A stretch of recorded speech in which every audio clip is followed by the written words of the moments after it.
Hola a todos y todas que nos siguen semana a semana en nuestro programa El Momento Populista, que se produce gracias a Fundación Plebeya, a Editorial LOM y, por cierto, a La Voz de los que Sobran.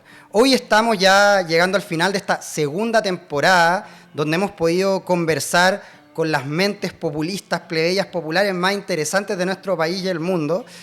Y nos acompaña, ni más ni menos, Cristóbal Rovira. Él es profesor de la Escuela de Ciencias Políticas de la Universidad Diego Portales, investigador de COES, doctor en Ciencia Política por la Universidad de Humboldt y autor y coautor de diversos libros y trabajos en torno al populismo, tales como, entiendo que este es el último, Populism, A Very Short Introduction, junto a Cas Mudde.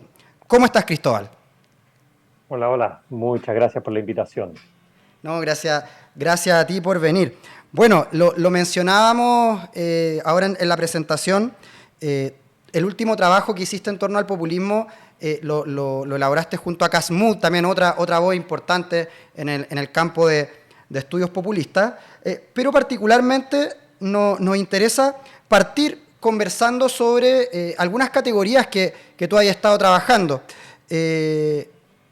Y me gustaría que pudiésemos también exponer de cierta medida someramente qué interpretación, ¿no?, tienes tú de nosotros decimos, momento populista en Chile y eventualmente en el mundo, pero además, cómo es la relación, ¿no?, de las demandas sociales, de las demandas ciudadanas con esta categoría de populismo que tú has trabajado. Perfecto, perfecto. Interesante diálogo vamos a tener. Mira, si se trata de partir, yo creo que seguramente ya lo han estado viendo en los otros episodios que ustedes han ido conversando, y es que el concepto de populismo es polisémico y hay interpretaciones diferentes tanto desde el mundo de la academia como más bien en la interpretación política. Sin embargo, al menos desde el mundo académico de la ciencia política, yo me atrevería a decir que en el último tiempo hay un tipo de definición y concepto que es el que ha venido ganando terreno, que es lo que se suele llamar el enfoque ideacional del populismo. Y como tú bien dices, Cas Mudde es uno de los principales autores de esa vertiente, por así decirlo, y yo he estado trabajando en los últimos años bastante con él en una serie de estudios tanto teóricos como empíricos.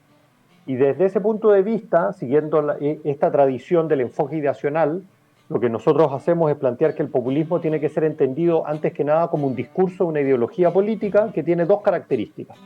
La primera característica es que va a plantear de que existe un pueblo que es puro y una élite que es corrupta, primera categoría, y la segunda categoría es que va a definir y plantear con mucha vehemencia que la política lo que tiene que hacer es seguir y respetar la soberanía popular. Por lo tanto, vamos a hablar de que algún líder es populista, que algún partido político es populista, de que alguna postura es populista, siempre y cuando articule estos dos elementos: la distinción entre una élite corrupta y un pueblo puro, y la defensa a rajatabla de la soberanía popular. Y gran parte de las investigaciones empíricas lo que tratan de hacer hoy en día es, a través de esta categoría analítica, tratar de distinguir qué tipo de actores, qué tipo de partidos, qué tipo de movimientos articulan una ideología que es populista y cuáles son las que no lo hacen. Y simultáneamente, qué es lo que también sabemos, que generalmente cuando se articula esta ideología populista no viene sola, sino que va de la mano con otros elementos ideológicos, y eso es lo que hace que el populismo gire hacia la derecha o que el populismo gire hacia la izquierda. Pero definido de esta manera, el populismo en sí mismo como ideología es neutro, no es ni de derecha ni de izquierda, sino que va a depender de los elementos adicionales que se le añaden para que un proyecto político populista gire hacia la izquierda o gire hacia la derecha. Entiendo. Me surge ahí una suspicacia, ¿no? Tú planteas que el populismo tiene que invocar esta distinción pueblo-élite, pueblo virtuoso, élite corrupta, y la soberanía popular. Lo hemos conversado también en este programa y lo hemos visto en numerosos trabajos también. ¿No será que el populismo también es parte de una dimensión democrática, por cuanto la democracia, por añadidura, ¿no?, comprende el concepto de soberanía popular? Podemos hablar de diversas acepciones de soberanía popular, pero en términos generales, la soberanía popular y la democracia en nuestra en una democracia liberal, diríamos incluso, van de la mano, ¿no? ¿Esto no sería un resabio o una intromisión, ¿no?, populista en el concepto mismo de democracia que valoramos y amparamos hoy día? Yo creo que ahí la distinción más importante es entre el concepto de democracia que uno utiliza y cuán compatible es con esta ideología populista. Si uno se va al concepto más mínimo de democracia, que va muy en la dirección de lo que tú planteabas, yo diría que el populismo y la democracia son absolutamente compatibles, porque la democracia en su definición más mínima es simplemente la conjunción de dos principios básicos, que es el principio, por un lado, de la mayoría, vale decir de que cuando hay diferencias en la comunidad política, quien toma la decisión es la mayoría, y si el 50% más uno prefiere algo, se acepta esa definición. Y el segundo criterio básico de la democracia, no solo el principio de la mayoría, sino que el principio de la soberanía popular. Vale decir que el soberano no es el rey, como era en la Francia antigua, sino que el soberano somos nosotros, la comunidad política. Y si tú recuerdas el concepto de populismo que yo había planteado anteriormente, que es esta distinción entre élite y pueblo y principio de soberanía popular, por cierto de que la ideología populista va a estar a favor de este concepto mínimo de democracia. Sin embargo, si pensamos en la democracia hoy en día, sobre todo en el mundo occidental en el siglo XXI, el modelo de democracia que se prefiere es el modelo de democracia liberal. Y el modelo de democracia liberal no es solo el principio de la mayoría y el principio de la soberanía popular, sino que simultáneamente existe un tercer principio, que es la idea de que tienen que existir determinadas instituciones que eventualmente pueden ser las que controlan al pueblo, que son las famosas instituciones contramayoritarias, y que se van a plasmar muchas veces en, por dar un ejemplo, tribunales constitucionales, un banco central autónomo, tratados internacionales que limitan el poder que tiene el soberano a nivel popular o a nivel nacional.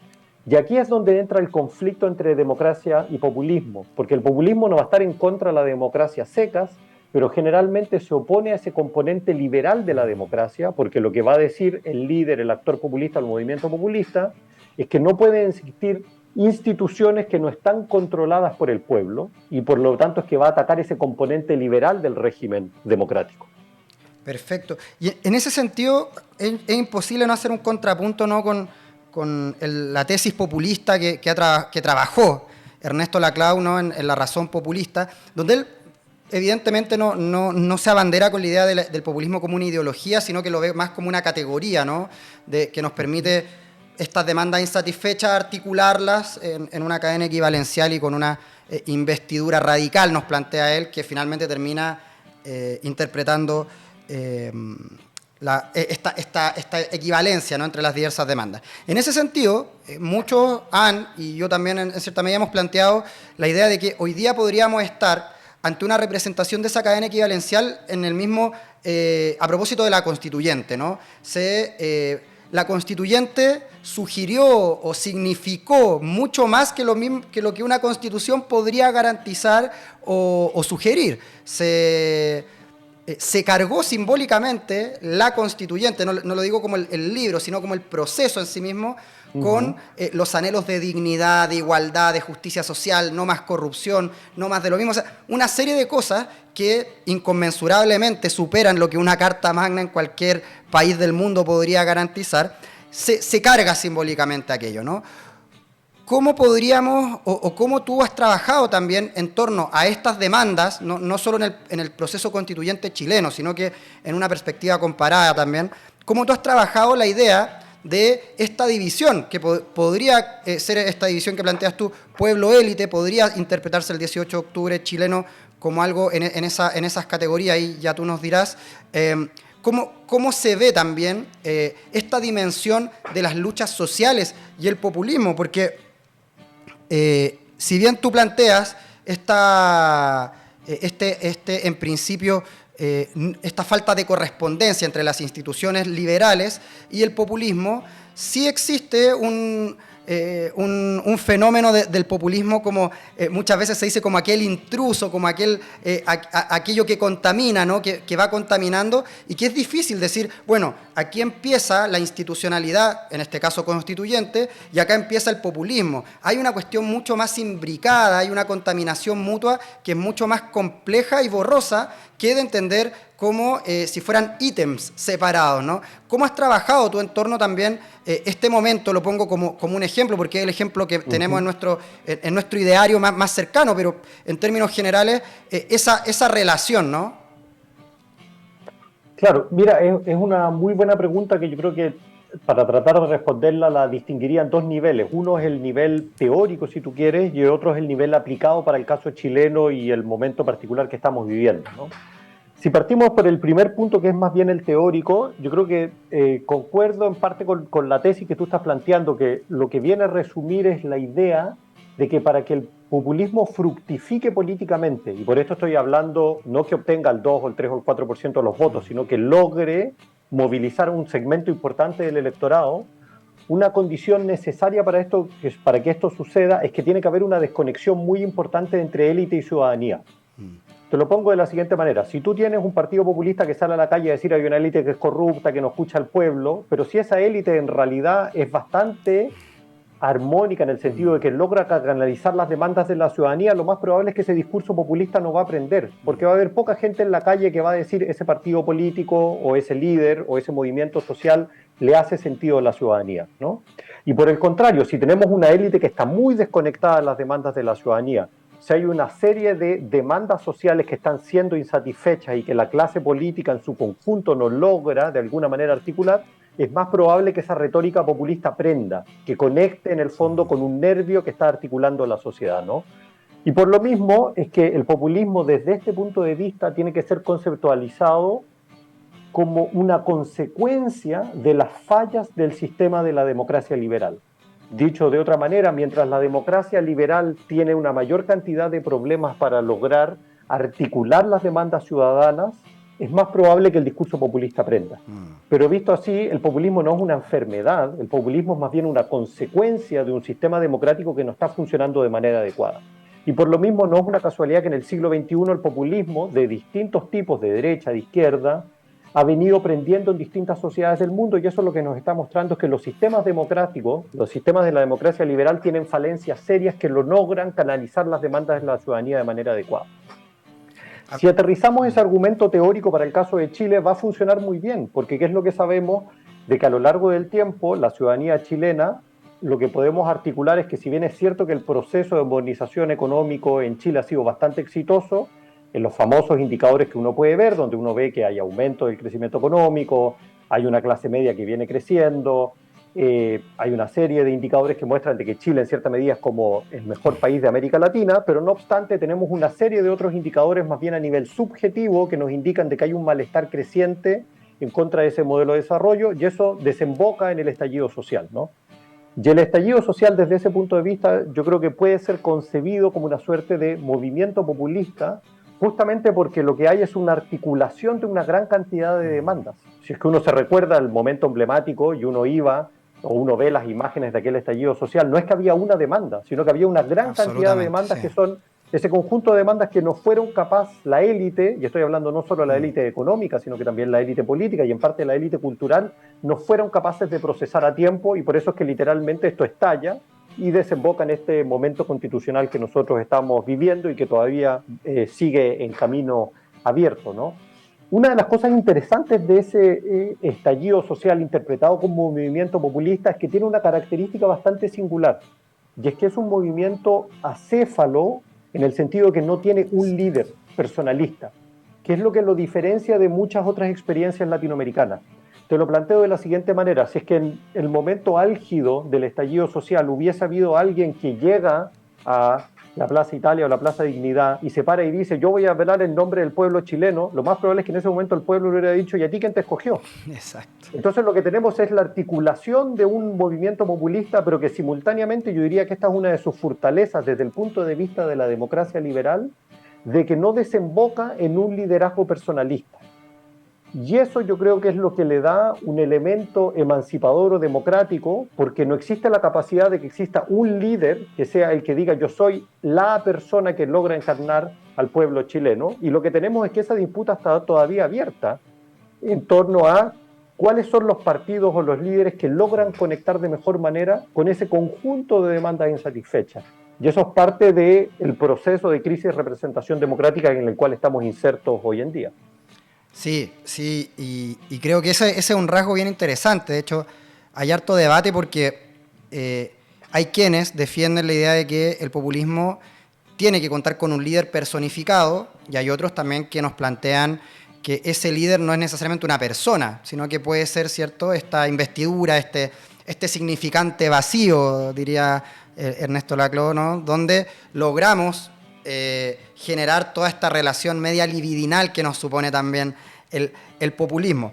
Y en ese sentido, creo que es bien importante lo que tú planteas, porque si bien en Chile podríamos decir que el 18 de octubre es la interpretación de una ruptura, momento, movimiento populista, también creo que no sería aventurado decir que Gabriel Boric, ¿no?, el actual presidente de Chile, es resultado de este movimiento, momento, ruptura populista.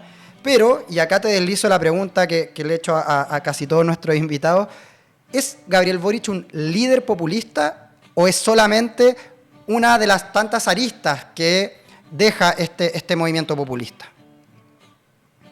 A ver, ahí yo creo que para responderte volvería a las categorías analíticas que hemos estado conversando. O sea, yo diría que hay un consenso de que esa ruptura la podemos llamar como una ruptura populista o el producto de un movimiento populista, pero para que eso desemboque en un liderazgo populista, mi respuesta es más bien empírica. Lo que yo necesitaría es estudiar cuál es el tipo de discurso que ofrece ese distinto líder político y ver hasta qué punto utiliza esta distinción maniquea entre una élite que es corrupta, un pueblo que es puro y una defensa de la soberanía popular. Y si es que me aprietas y me dices si es que Gabriel Boric articula ese tipo de discurso, yo me atrevería a decir que no. De que en general, si es que uno analiza el tipo de discurso que él tiene, que si bien es cierto que a veces puede ser confrontacional, no es un discurso que sea eminentemente populista en el sentido que caiga en esta retórica moralista de decir de que el pueblo es puro, sobre todo, ojo, que estamos hablando que existe un pueblo en singular que es homogéneo y que existe una élite en singular que es mala y corrupta. Por cierto que puede ser de que en momentos, elementos del discurso de él, trate de identificar a determinados actores que se han opuesto a determinadas reformas políticas, pero que no necesariamente eso lo entrampe a llevar a decir de que existe esta élite que per se es perversa y es corrupta, y simultáneamente si también pensamos en la otra categoría analítica de una defensa irrestricta de la soberanía popular, tampoco creo que sea uno de los rasgos definitorios de Gabriel Boric.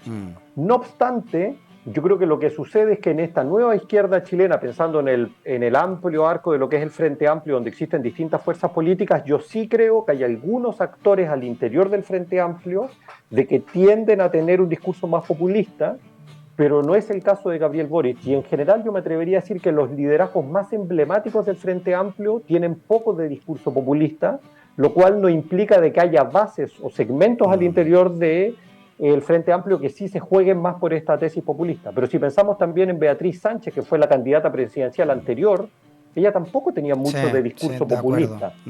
Entonces yo creo que aquí también puede haber una tensión al interior del Frente Amplio entre bases, por así decirlo, y sus líderes más emblemáticos.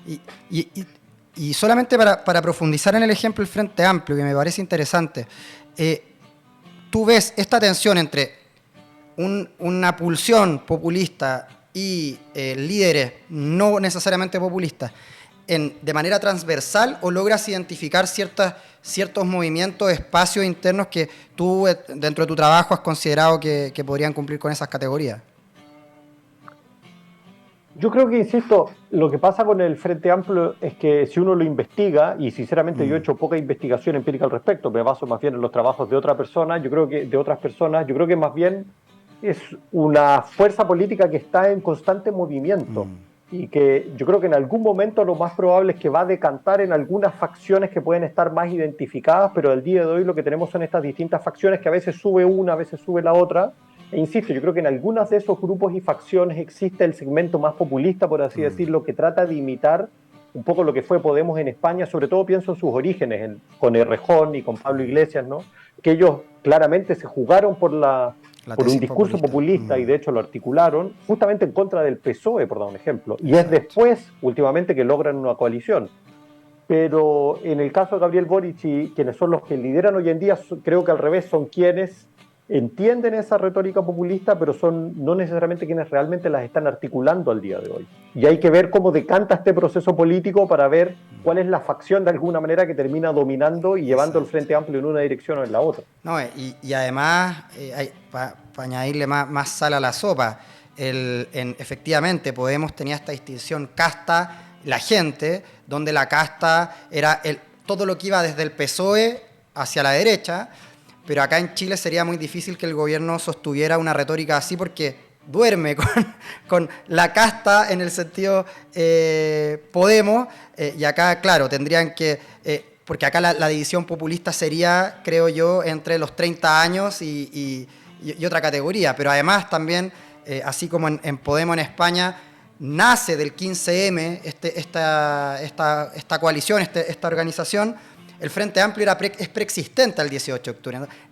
Podríamos decir que el 18 de octubre pilla un Frente Amplio envejecido, ¿no? No nace un Frente Amplio desde el 18 de octubre. Entonces, creo que yo comparto contigo, se requieren más elementos para poder hacer la comparación a secas, ¿no?, entre el ejemplo español y el chileno. Y tú mencionabas la idea de el pueblo, ¿no? Para algunos teóricos del populismo, el pueblo es algo que se construye, pero tú has trabajado en torno a la idea de pueblo homogéneo y pueblo heterogéneo. ¿Cómo convive hoy día esa tesis a la luz de la práctica, ¿no?, el trabajo aplicado de estas dos categorías, y si las puedes desarrollar un poco también? Es que mira, yo creo que lo interesante y nos retrotrae también a la conversación que tú estabas diciendo del Frente Amplio, como es un proyecto político que ha venido madurando en el tiempo, ¿no? Y como tú bien indicas, claro, en la medida que el Frente Amplio llega al poder y que en parte se coaliciona con las antiguas fuerzas, es más difícil que pueda articular un discurso populista de manera genuina. Pero aquí, ojo, yo creo que lo que no hay que olvidar es que tanto pueblo como élite son construcciones discursivas. Vale decir, aquí no estamos hablando de la élite objetivamente hablando, ni del pueblo objetivamente hablando. Creo que Donald Trump es quien mejor representa eso. Multimillonario, pero que se hace pasar a sí mismo como alguien que no pertenece a la élite. Y lo que él va a decir es que en realidad esa élite que está allá afuera, la cual en teoría él no conoce, pero que sabemos que en la práctica sí la conoce y que tiene contactos con ella, es la que él no lo deja gobernar. Erdogan en Turquía, por otro ejemplo, lleva 15 años controlando el sistema político, pero él va a decir, en estricto rigor, yo no soy realmente la élite, va a decir, porque hay una élite allá afuera, unas fuerzas oscuras que son las que no permiten gobernar. Que podrá parecer ridículo, pero yo creo que tiene que ver con la retórica populista de cómo es que los discursos populistas pueden ir variando en el tiempo y reconstruyendo estas categorías analíticas de quiénes son efectivamente los miembros del pueblo y de la élite. Entonces creo que esto no hay que pasar de lado, porque a veces me da la impresión de que cuando personas utilizan esta categoría tienden a pensar de que la élite existe allá afuera y la podemos medir objetivamente, y lo mismo con el pueblo. Y aquí insisto, estas son construcciones que van evolucionando a lo largo del tiempo. Te pongo otro ejemplo. Si es que uno piensa en los partidos populistas de extrema derecha en Europa, a inicios de los años 80 y 90, estos eran partidos que se definían a sí mismos como a favor del proyecto de la Comunidad Europea. El Frente Nacional en Francia, que hoy en día se llama Reagrupación Nacional, o el Partido por la Libertad en Austria. ¿Y qué es lo que pasa? Que en la medida que la Comunidad Europea empieza cada vez a adquirir más poder y empieza a adquirir más poder sobre los gobiernos nacionales, hay un momento en el cual estos partidos populistas de extrema derecha empiezan a decir de que en realidad están contra de Bruselas y empiezan a decir es parte de la élite corrupta. Y si tú lees el discurso hoy en día de la extrema derecha populista en Europa, lo que va a decir es que en realidad están a favor de la Comunidad Europea, pero lo que quieren hacer es modificar su funcionamiento. Entonces ya no son parte de la élite corrupta. Entonces, insisto que dependiendo de la evolución misma del sistema político y del posicionamiento de esos actores, tienen la capacidad de redefinir quiénes son los miembros de esa élite que es corrupta, los malos de la película, y quiénes son los miembros de ese pueblo que supuestamente es puro, ¿no? Entonces aquí insisto que estas son construcciones discursivas.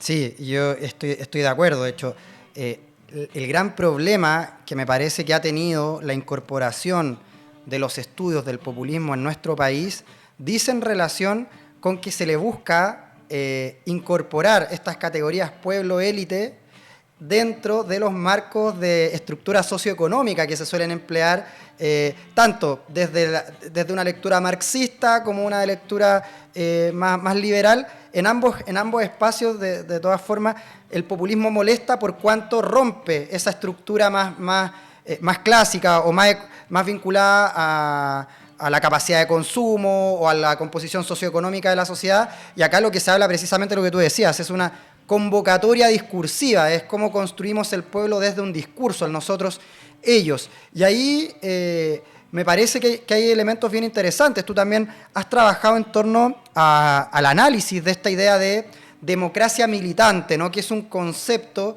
que ha comenzado a incorporarse dentro de ciertos relatos. O sea, en la primera temporada, del año pasado creo que era, hablábamos con Damián Celsi, un teórico y político argentino, que habla en torno a la teoría militante y nos plantea esta idea de la militancia como una nueva utopía, que supera incluso la idea del populismo como una articulación de demandas, porque dice, ¿qué pasa después de que satisfacemos las demandas?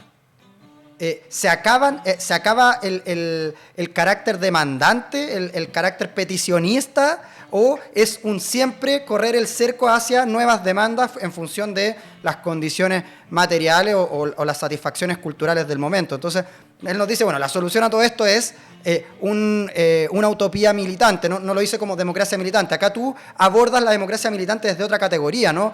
Desde aquellos espacios democráticos que tienen la participación directa o indirecta del pueblo, de la gente, de la ciudadanía, y aquellas que no. ¿Cómo también logramos convivir en estos espacios? Sobre todo entendiendo que más allá del resultado del plebiscito hay un ánimo reformista, constituyente, que busca también cuestionar cuál es el papel de la ciudadanía en la política, en las instituciones, y hasta dónde tú has estudiado, nomás que sería interesante poder conversar, ¿no? Los límites o la falta de límites que debiésemos ir poniendo en función de este momento histórico. Claro, yo creo que ahí lo que pasa sobre todo en el caso chileno, que creo que es una exacerbación quizás de una tendencia que es más global, es que lo que ha venido pasando con los sistemas democráticos en las últimas décadas es que el pueblo, por así decirlo, digámoslo, los ciudadanos, cada vez se ha ido reduciendo a un actor mucho más pasivo, que en teoría se lo manda a llamar cada 4 o 5 años cuando hay elecciones. Pero es la idea que en el fondo el pueblo aparece el día de la elección y después desaparece. Pero ¿qué es lo que sabemos en la práctica? De que por lo menos uno piensa un sistema democrático con una ciudadanía que es activa y que no se reduce tan solo a que aparece este día de la elección, sino que tiene una serie de mecanismos de controlar de que la clase política de alguna manera sea capaz o no de representar cuáles son las ideas. ¿Y qué es lo que ha pasado en el caso chileno? Y en ese sentido creo que es emblemático, una tendencia más global, es que esa desconexión entre élite y ciudadanía ha venido creciendo desde los años 90 en adelante, y por lo tanto eso ha llevado a esta exacerbación por parte de la clase política de pensar de que la ciudadanía en el fondo se relega a este papel de llamarla cada 4 o 5 años, y hoy, ¿qué es lo que hemos tenido? Es la rebelión de esa ciudadanía que dice no basta con eso. ¿Por qué no basta con eso? Porque si nosotros nos relegamos los ciudadanos a aparecer cada 4 o 5 años, lo que pasa es que durante esos 4 o 5 años la clase política no es capaz de satisfacer nuestras demandas. Entonces yo creo que parte de todo este debate que se ha de alguna manera llevado a todo la cuestión constitucional tiene que ver con redefinir los términos de ese contrato social, que no es solo un contrato social en términos de la cuestión social clásica, ¿no? Del estado de bienestar y de quién se lleva qué, sino que más bien de cuál es el rol de la ciudadanía en el siglo XXI, ¿no? Hasta qué punto la ciudadanía va a participar más allá de esas elecciones y cuáles son los canales que existan para que la ciudadanía pueda influir sobre el proceso político. Y yo creo que todavía estamos inmersos en ese debate y eso no lo cierra este proceso constitucional, sino que va a seguir en boga y nos va a seguir afectando por muchos años más, independiente de cuál es el tipo de constitución que sigamos teniendo.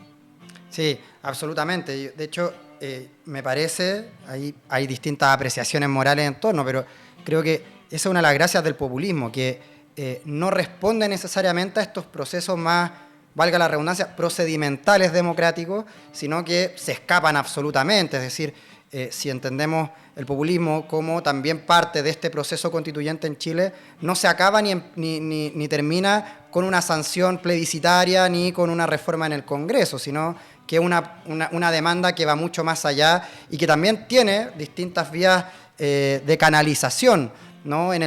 Particularmente en el discurso, y creo que eso es bien importante. Y en ese sentido tú también has estado involucrado mucho en el estudio de la derecha, ¿no? De la derecha que ha ocupado este discurso. También hemos tenido acá el debate, hay algunas teóricos y teóricas que plantean que no es posible hablar de un populismo de derecha, porque el populismo hay que diferenciarlo de un etnonacionalismo, nos han planteado, o de un neofascismo, y que por tanto el populismo siempre tendría esta pulsión emancipadora, esta pulsión liberadora, democrática, que no convive con este mundo. Pero más allá de, más o menos ya sabemos cuál es tu postura frente a esta posición, pero igual estaría bueno que la pudiéramos conversar, pero más allá de eso, o además de eso, sería interesante cómo has analizado también el papel de la ultraderecha o la derecha que has denominado populista en el mundo, en Latinoamérica y en particular en Chile, ¿no? Que muchas veces vemos cómo este fenómeno, lo veíamos en Vox en España, tú hablabas muy bien, Marine Le Pen, Erdogan, podríamos hablar el caso de Filipinas, podríamos estar hablando del caso de Nayib Bukele, ¿no? en El Salvador, pero ahora convivimos aparentemente con también esta pulsión, esta expresión del populismo en nuestro país, y quizás no lo vemos, pero está ahí. ¿Cómo ha sido también el trabajo que tú has hecho en torno a aquello? Mira, a ver, aquí hay dos preguntas en una y te las voy a responder, pero solo para diferenciarlas. Primero está la pregunta respecto a hasta qué punto podemos hablar realmente de un populismo de derecha o no, y en segundo lugar, cómo esto se plasmaría eventualmente para el caso chileno, ¿no? Y sobre la primera pregunta, que es más teórica, conceptual, este es un debate abierto en la disciplina académica, ¿no? Y no está resuelta, pero por lo menos yo pertenezco al bando que trata de ser, lo digo entre comillas, más positivista, ¿no? Y para mí, como yo dije, existe una definición de qué es lo que es el discurso populista, y yo trato de identificar quiénes son los actores que articulan ese discurso populista. Y yo me puedo dar cuenta que Marine Le Pen articula ese discurso populista como lo articula Pablo Iglesias. Obviamente, si yo los siento los dos a conversar en la mesa, lo más probable es que van a tener una serie de diferencias. Es muy poco lo que los une, pero no obstante, ambos los van a hablar de un pueblo que es puro, de una élite que es corrupta, y van a defender la soberanía popular, con proyectos políticos diametralmente opuestos, ¿no? Y aquí la diferencia está en que hay quienes piensan de que el populismo es eminentemente un proyecto emancipador. Y para mí esa es una pregunta empírica, pero no es un rasgo definitorio del populismo. Y yo estoy abierto a que eventualmente puedan existir ejemplos de proyectos populistas que desencadenen un proceso emancipador, como también estoy abierto a que suceda completamente lo contrario y que desemboquen en rasgos completamente autoritarios. Y yo creo que eso es parte de tener una definición que permita hacer esta distinción, ¿no? Y desde ese punto de vista no me parece que sea una exclusión terminológica hablar de un populismo de derecha radical, y que, insisto, esto es una tradición que ha venido ganando terreno, sobre todo en los estudios en Europa Occidental, con el surgimiento de esta familia de partidos políticos, ¿no? Si es que uno aplica ese tipo de conceptualización para el caso de Chile, es bastante fascinante, porque en Chile yo me atrevería a decir que por mucho tiempo no existió un discurso populista de derecha radical. Y lo que tuvimos fue partidos de derecha, estoy pensando fundamentalmente en sus orígenes en la UDI-RN, partidos que surgieron desde el régimen militar y que transitan hacia la democracia, y que ese periodo de transición a la democracia es muy difícil para esos partidos. Y no olvidemos, de hecho, que las dos primeras elecciones presidenciales en Chile que tuvimos después de la vuelta a la democracia, a esa derecha le fue pésimo electoralmente. Hernán Büchi no logra movilizar ningún gran caudal de votos, ni tampoco a Lisandre Besa. De hecho, tan cierto es esto, a veces uno se le olvida que para esas dos primeras elecciones presidenciales ni siquiera hubo segunda vuelta electoral, porque estaba tan a la derecha esa derecha de que conectaba con un segmento muy reducido del electorado. Y aquí quien realmente jugó un rol clave en empezar a moderar programáticas a derecha fue Joaquín Lavín, que para aquella elección contra Ricardo Lagos estuvo muy, muy cerca, y de hecho fue la primera vez que hubo segunda vuelta electoral. Y estuvo muy cerca porque Joaquín Lavín muy hábilmente entendió de que la única opción de que esa derecha pueda tener un proyecto hegemónico, en el sentido que logre más del 50% de los votos, es que se modere programáticamente. Y ese es el camino que tortuosa y difícilmente empezó Joaquín Lavín a fines de los años 90, y que llevó a que esa derecha, a regañadientes, empiece a moderar sus propuestas programáticas. Pero así como esa derecha empieza a moderar sus propuestas programáticas, ¿qué es lo que va a suceder? Que va a haber un segmento al interior de esa derecha que se empieza a sentir huérfana. Y va a decir, esta no es la antigua derecha en la cual nosotros pensábamos, y eso es lo que emblemáticamente es José Antonio Kast, alguien que viene de la UDI, que inicialmente hizo campaña por votar no en aquel plebiscito, y que llega un momento en el cual dice, yo ya no me identifico con ese partido, y surge una fuerza política que él mismo se define como a la derecha de la derecha, y lo que dice es, nosotros necesitamos estar a la derecha de los partidos de la derecha establecida, y que claramente lo que hace es adaptar este discurso de la derecha populista radical a nivel global, pero al escenario chileno. y eso hace de que yo me atrevería a decir que es un ejemplo de la derecha populista radical, pero obviamente es una adaptación a las condiciones contextuales del escenario político chileno, y eso lleva, por dar un ejemplo, a que el tema inmigratorio, si bien es cierto que lo tematiza José Antonio Kast, no sea su bandera de lucha central, a diferencia, por dar un ejemplo, de lo que pasa con los partidos de derecha populista radical en Europa, que ese es su bandera de lucha emblemática. Y en cambio, ¿qué es lo que tenemos en el caso de José Antonio Kast? Una cuestión mucho más fuerte en enfatizar temas de delincuencia, una cuestión mucho más fuerte de enfatizar el anticomunismo y también temáticas de género, más bien como plantearse en contra de estas cuestiones más bien morales, ¿no? Sí, absolutamente. Bueno, y creo que para bien o para mal, el populismo también es una categoría, una ideología muy útil para entender también los fenómenos que se están dando en nuestro país, tanto desde la academia como desde también el debate más coyuntural, más contingente. Me parece que es bien relevante. Y en ese sentido, para nosotros y nosotras es muy, muy grato poder conversar contigo, que también has dedicado buena parte de tu vida académica, si no toda, también a poder analizar este fenómeno y poder aportar, ¿no?, al debate desde este rincón del mundo. Así que agradecerte también, Cristóbal, por tu tiempo y esperamos poder seguir contando con colaboraciones tuyas y estar atento a lo que vaya pasando. Y para terminar, siempre en el programa nos gusta que nuestros invitadas nos recomienden algo, lo que sea que les sugiera este momento para que quede ahí a la posteridad para nuestras y nuestros espectadores. Pucha, hay muchas cosas que uno podría recomendar o que le parecen interesantes, pero sobre todo para un público, me imagino que le interesa este tipo de temas, yo creo que hay dos cosas que pueden ser interesantes. Una es justamente una persona que tú mencionabas al inicio, Kast Moode, un colega y amigo mío. Él tiene un podcast que ustedes lo pueden seguir que se llama Radical, donde él lo que hace es entrevistar a distintas personas que trabajan temas relacionados a la derecha populista radical, y ahí pueden ver desde a veces algunas sesiones que están enfocadas a algún país determinado cuando hubo alguna elección, pero a veces a temas específicos que se relacionan a estas cuestiones. Entonces es un podcast, a mi juicio, de que envejece muy bien, porque, insisto, hay algunas sesiones que alguien diga, bueno, me interesa lo que pasó en este país, escucho eso, pero alguien podría decir, en realidad no me interesa la elección en aquel país, pero sí me interesa hablar sobre el vínculo entre religión y derecha radical o populismo, y puedo escuchar esa sesión. Entonces, esa es una primera sugerencia. Y la segunda es que hay un autor que a mí me parece muy interesante, que es un australiano cuyo nombre es Benjamin Moffitt, que ha escrito bastante sobre populismo y más bien desde la teoría política, y tiene un libro chiquitito que se llama simplemente Populism en inglés, que es un libro más bien de teoría política, pero es un libro chiquitito de 100 páginas que está publicado por Polity, una editorial académica, publicado el año 2020, pero pese a ser un libro en inglés y académico, está escrito en un lenguaje bastante simple y que a mi juicio ofrece una serie de análisis muy sugerentes para entender qué es lo que es el populismo, cómo se vincula con muchas de estas temáticas que nosotros hemos conversado el día de hoy.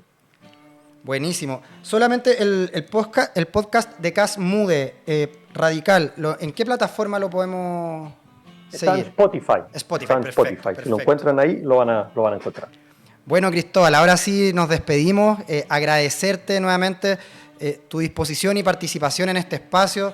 Nos vamos como cada programa con más preguntas que respuestas, pero con más ganas de ir explorando este borroso e incómodo mundo del populismo que nos sugiere tantas herramientas para este momento. Así que agradecerte y nos esperamos encontrarnos pronto en otra instancia de Plebeya o del momento populista. Perfecto, muchas gracias por la invitación. Gracias a ti. Bueno, y para quienes se quedan con nosotros y nosotras, agradecerles también su audiencia, sus comentarios, su buena onda y habernos seguido ya en esta segunda temporada del Momento Populista. Hemos ya dado por finalizada esta segunda temporada, hemos contado con la participación fundamental de las voces y mentes más interesantes de nuestro tiempo en torno a lo plebeyo, populista y popular. Así que agradecer también a Editorial LOM, que nos acompaña cada semana, por cierto, a Fundación Plebeya y a nuestra casa en esta segunda temporada, La Voz de los que Sobran, con tremendo equipo que nos ha estado acompañando y nos ha tenido harta paciencia también, así que un abrazo para todos y todas ellas y ellos. Nos vemos en una nueva temporada, esperemos más adelante, y seguimos pensando Chile desde Chile.